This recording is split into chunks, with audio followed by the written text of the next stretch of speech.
Hello everyone, কেমন আছো তোমরা? আশা করছি সবাই ভালো আছো। আজকের ভিডিওতে আমরা দেখব ডার্ক মুন দ্য ব্লাড অ্যাল্টারের 5 নম্বর এপিসোডের সম্পূর্ণ এক্সপ্লেনেশন। তাই আর দেরি না করে চলো শুরু করা যাক আজকের গল্প। গল্পের শুরুতেই আমাদের দেখানো হয় সানশাইন সিটি স্কুলের একটি দৃশ্য, চারপাশে টুর্নামেন্টের উত্তেজনা। নাজার, এনজি আর তাহেল একসাথে বসে আসন্ন নাইট বল টুর্নামেন্টের জন্য কৌশল ঠিক করছিল। অন্যদিকে খান একটু দূরে চুপচাপ বসেছিল, তার দৃষ্টি যেন কোথাও হারিয়ে গেছে। আসলে সে গভীরভাবে ভাবছিল সুহার কথা, পূর্ণিমার সেই রাতের কথা, যখন চাঁদের আলোয় সুহাকে এতটাই অপূর্ব লেগেছিল যে সে নিজের অজান্তেই তাকে ভালোবেসে ফেলেছে। তাহেল খানের দিকে তাকিয়ে বলে, কিরে এত কি ভাবছিস? কোনো সমস্যা হয়েছে নাকি? খান হচকচিয়ে উঠে বলে, না না কিছু না, আসলে একটু ঘুম পাচ্ছে, তাই ভাবছি রুমে গিয়ে বিশ্রাম নি। নাজাত তখন হেসে বলে, ঘুমাতে যাওয়ার আগে বলতো আমরা এতক্ষণ কি কি প্ল্যান করলাম? খান একটু লাজুক ভঙ্গিতে বলে, আরে এটা আবার বলার কি আছে, তোমরা বলেছো ভালো খেলতে হবে আর গোল দিতে হবে, তাই না? এই উত্তর শুনে তিনজনই হতাশ হয়ে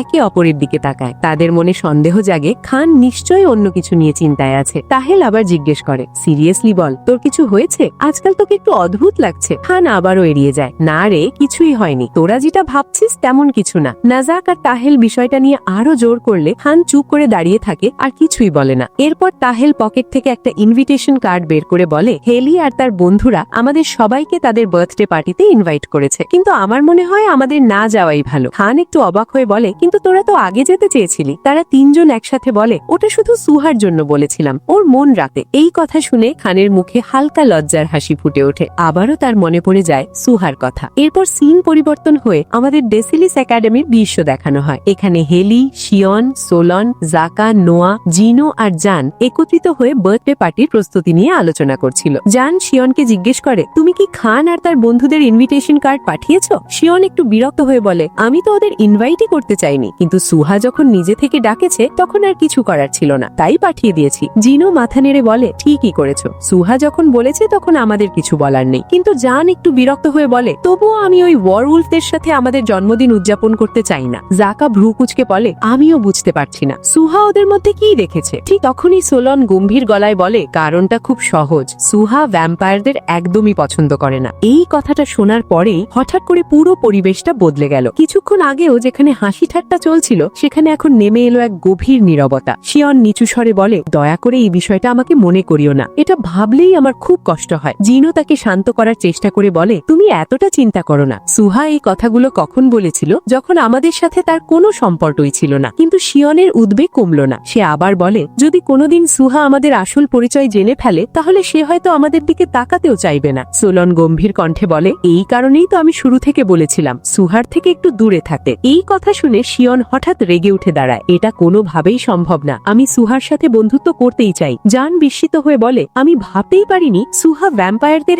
এতটা ঘৃণা করে। সোলন উত্তর দেয়, মানুষ আমাদের পছন্দ করবে এমনটা আশা করাই ভুল, আমাদের ঘৃণা করা তাদের জন্য খুবই স্বাভাবিক। আর সুহার সবচেয়ে কাছের বন্ধুকেও তো এক ভ্যাম্পায়ার মেরেছিল। নোয়া হতাশ হয়ে বলে, তবুও আমি বুঝি না মানুষ আমাদের এত ঘৃণা করে কেন, আমরা তো তাদের কোনো ক্ষতি করিনি। জাকা একটু কঠিন স্বরে বলে, তুমি হয়তো ইতিহাসটা জানো না, একসময় ভ্যাম্পায়াররা মানুষের ওপর ভয়ঙ্কর অত্যাচার চালিয়েছিল, এতটাই যে মানুষের অস্তিত্ব প্রায় শেষ হয়ে যাচ্ছিল। পরে মানুষ একত্রিত হয়ে লড়াই করে আর সেই লড়াই থেকেই তারা আবার নিজেদের জায়গা ফিরে পায়। জিনো মাথা নেড়ে বলে, হ্যাঁ, আর কাউকে জোর করে বিশ্বাস করানো যায় না, বিশ্বাস জিনিসটা মনের ভেতর থেকে আসে। এইসব কথা শুনে শিয়নের মাথা যেন এলোমেলো হয়ে গেল। সে হঠাৎই একটা আজব একটা পরিকল্পনা করে বসে। সে বলে, আমার কাছে একটা আইডিয়া আছে, আমরা সুহাকে বলবো সোলন আসলে একজন ভ্যাম্পায়ার, আমরা এতদিন জানতাম না। তারপর আমরা ওকে একটা গাছের সাথে বেঁধে রাখবো আর জিনোর আগুনের সাহায্যে মেরে ফেলবো। এই কথা শুনে সোলন রেগে ফেটে ওঠে, তোরা কি পাগল হয়ে গেছিস? একটা মেয়ের জন্য তোরা আমাকে মেরে ফেলতে চাইস? শিয়ন উল্টো গম্ভীর হয়ে বলে, তোর ত্যাগের পরেই আমরা সবাই শান্তিতে থাকতে পারবো, তাই বেশি কথা না বলে প্ল্যানটা ফলো কর। এটা শুনে সোলন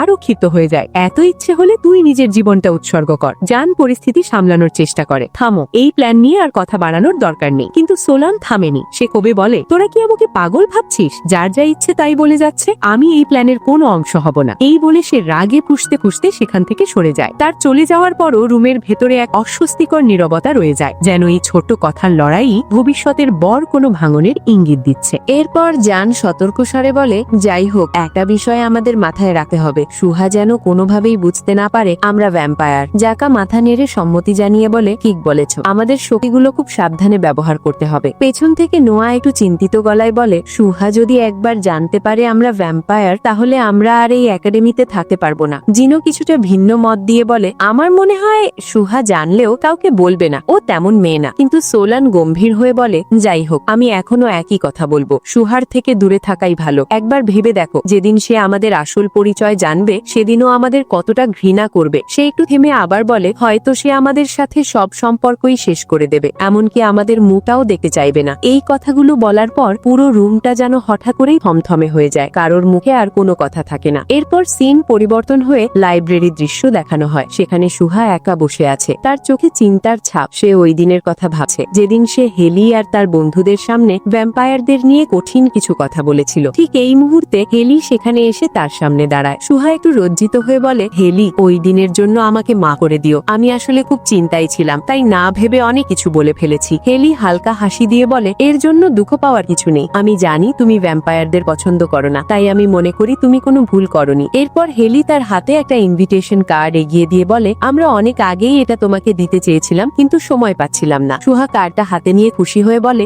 ধন্যবাদ, কিন্তু এটা কার জন্মদিন? হেলি একটু রহস্যময় হাসি দিয়ে বলে, আসলে এটা আমাদের সবার জন্মদিন। সুহা অবাক হয়ে জিজ্ঞেস করে, মানে তোমরা নিজেরাই নিজেদের জন্মদিন কয় তারিখে হবে সেটা জানো না? হেলি ধীরে উত্তর দেয়, না, আমাদের মধ্যে কেউই জানে না আমাদের আসল জন্মদিন কবে। সুহা আবার জিজ্ঞেস করে, তাহলে এই দিনটাকেই তোমরা কেন বেছে নিলে? হেলির চোখে তখন হালকা স্মৃতির ছায়া ভেসে ওঠে। সে নরম কণ্ঠে বলে, কারণ এই দিনটাতেই আমরা ছোটবেলায় সেই অনাথ আশ্রম থেকে পালিয়ে এসেছিলাম। তার কথায় একটা গভীর আবেগ লুকিয়েছিল, যেন সেই দিনটাই তাদের কাছে নতুন জীবনের শুরু। এরপর গল্পটা হঠাৎ করেই অতীতে চলে যায়। ছোটবেলার হেলি আর তার বন্ধুরা অনাথ আশ্রম থেকে পালিয়ে জঙ্গলের ভেতর দিয়ে এগিয়ে চলেছে। ভয়, ক্লান্তি আর মুক্তির আশা সব মিলিয়ে তারা এক অজানা পথে হাঁটছিল। এক পর্যায়ে তারা একটি নির্জন বাড়ি পায় এবং আশ্রয়ের আশায় ভেতরে ঢোকে। সেখানে এক অচেনা মেয়ের সাথে তাদের দেখা হয়। সে তাদের কষ্ট বুঝে একটা গোপন ঘরে আশ্রয় দেয় এবং বলে, এই জায়গাটা সবসময় ফাঁকা থাকে, তোমরা এখানে বিশ্রাম নিতে পারো, আমি কাউকে কিছু বলবো না। তারা কিছুটা স্বস্তি পায়। ঠিক তখনই জাকা বাইরে মুরগি দেখে ক্ষুধার কথা বলে। কিছুক্ষণ পর সেই মেয়েটি খাবার নিয়ে ফিরে এসে দেখে ভেতরে হেলি আর তার বন্ধুরা মুরগি খাচ্ছে এক অস্বাভাবিক হিংস্র ভঙ্গিতে। এই দৃশ্য দেখে সে আতঙ্কে চিৎকার করে ওঠে। তার চিৎকারে পুরো গ্রাম জেগে ওঠে। গ্রামবাসীরা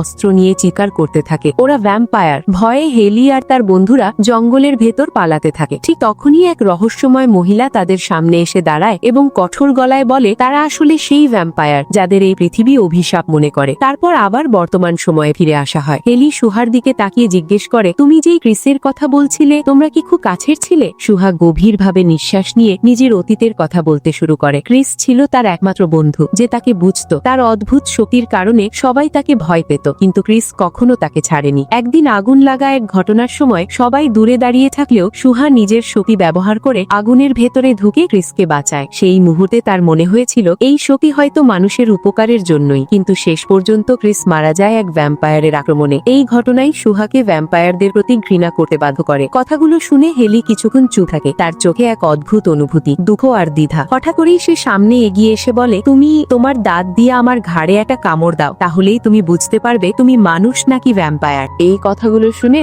সুহার গাল লজ্জায় রাঙা হয়ে ওঠে। সে একটু ইতস্তত করে বলে, না না, এটা আমার পক্ষে সম্ভব না, ব্যাপারটা খুব অস্বস্তিকর লাগছে। হেলি শান্ত গলায় উত্তর দেয়, এতে অস্বস্তির কিছু নেই, এটা খুব সাধারণ একটা বিষয়, আর তুমি আমাকে বিশ্বাস করতে পারো। কিন্তু সুহা মাথা নেড়ে সরাসরি না বলে দেয়, যাই বলো না কেন, আমি এটা কখনোই করব না। হেলি হালকা হেসে বলে, ঠিক আছে, জোর করব না, তবে একটা কথা মনে রেখো, আমি তোমার উপর নিজের থেকেও বেশি ভরসা করি। এই কথা শুনে সুহা একটু থেমে যায়। তারপর দ্বিধাভরা কণ্ঠে জিজ্ঞেস করে, তাহলে তুমি কি নিজে এটা করবে? মানে তুমি কি আমার ঘাড়ে কামড় বসাবে? এই প্রশ্ন শুনেই হেলির মুখের ভাব এক মুহূর্তে পাল্টে যায়। তার চোখে এক অদ্ভুত অস্বস্তি ফুটে ওঠে, কারণ সুহা জানে না, কিন্তু আমরা জানি হেলি আসলে একজন ভ্যাম্পায়ার। যদি সে সত্যি সুহার কাছে যায় রক্তের তৃষ্ণায়, তাহলে তার আসল পরিচয় ফাঁস হয়ে যেতে পারে, আর সেটা শুধু হেলির জন্য নয়, সুহার জন্য বিপজ্জনক হতে পারে। পরিস্থিতি হালকা করার জন্য সুহা হেসে বলে, দেখলে তো, তুমি যেমন লজ্জা পাচ্ছ, আমিও ঠিক তেমনই অস্বস্তি বোধ করছিলাম। এরপর হঠাৎ করেই তার মুখ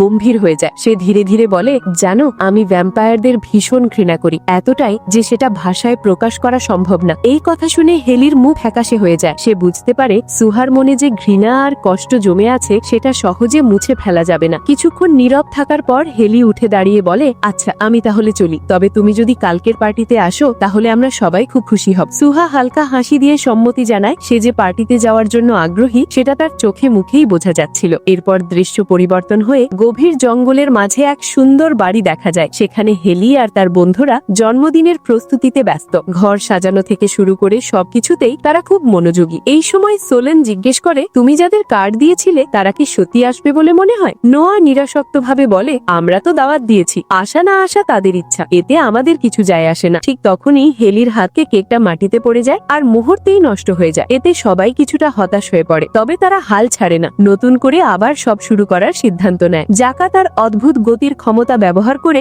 এক নিমিষেই কেকের সব প্রয়োজনীয় জিনিস এনে ফেলে। তারপর সবাই মিলে আবার নতুন করে কেক বানানো এবং বিভিন্ন খাবার প্রস্তুত করতে শুরু করে। তাদের একসাথে কাজ করার দৃশ্যটা সত্যিই দারুণ লাগে। অবশেষে তাদের পরিশ্রমে সব প্রস্তুতি সুন্দরভাবে শেষ হয়। ঠিক তখনই সুহা সেখানে পৌঁছে যায়। দরজার সামনে হেলি আর শিয়ন দাঁড়িয়ে তাকে স্বাগত জানায়। তারা তিনজন কথা বলছিল, এমন সময় হঠাৎ পেছন থেকে খান আর তার বন্ধুরাও এসে উপস্থিত হয়। আর এভাবেই 5 নাম্বার এপিসোড শেষ হয়ে যায়। ভিডিওটি ভালো লেগে থাকলে অবশ্যই লাইক দিও, বন্ধুদের সঙ্গে শেয়ার করো, আর এমন দারুণ গল্প পেতে চ্যানেলটি সাবস্ক্রাইব করে বেল আইকনটি অন করে রাখো, যাতে পরবর্তী এপিসোড একদমই মিস না করো।